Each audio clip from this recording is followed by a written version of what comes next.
Our chief election analyst, Tom Connell, joins me live in the studio. Tom, let's start with giving our viewers a sense of what's at risk for the Democrats as we look at the midterms today. Yeah, so these are the Senate races where they're quite vulnerable in right now. Let's go through them.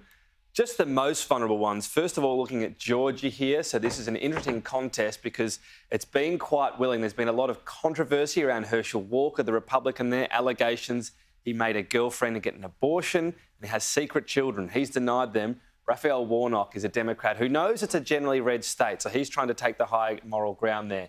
That's one that the Democrats could lose.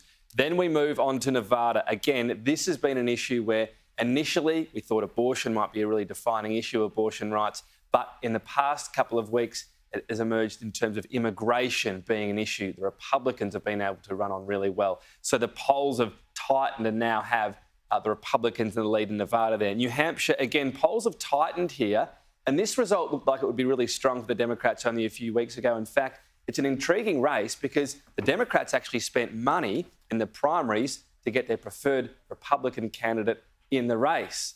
Now, while that happened, initially they were leading.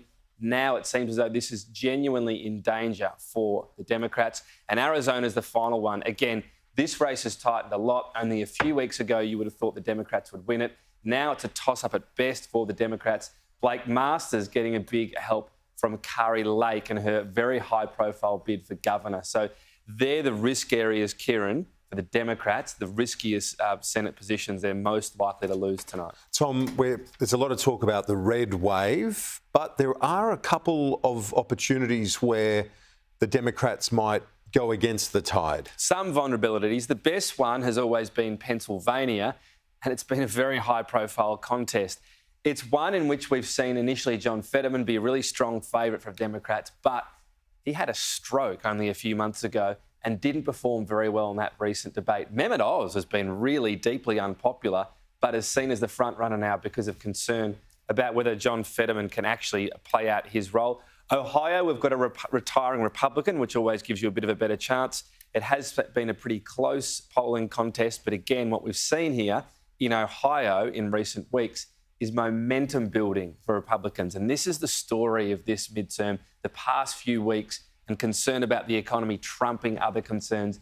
J.D. Vance now seen as the front runner against Tim Ryan in this open contest. Finally, Wisconsin as well. Now, this is one in which crime and law and order is playing well for the Republicans at the moment. This was always more of an uphill battle for the Democrats. Mandela Barnes not giving up.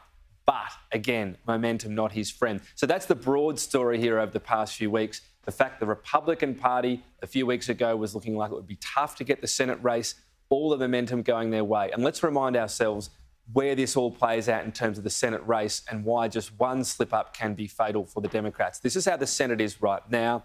Two yellow. They are two senators that caucus with the Democrats. So they combine to get 50 seats each. At the moment, Kamala Harris, the Vice President, casts the deciding vote. So, in other words, Democrats just control the Senate. Just one net loss for the Democrats means they lose control of the Senate. The Republicans gain control. We'll know soon enough, Kieran.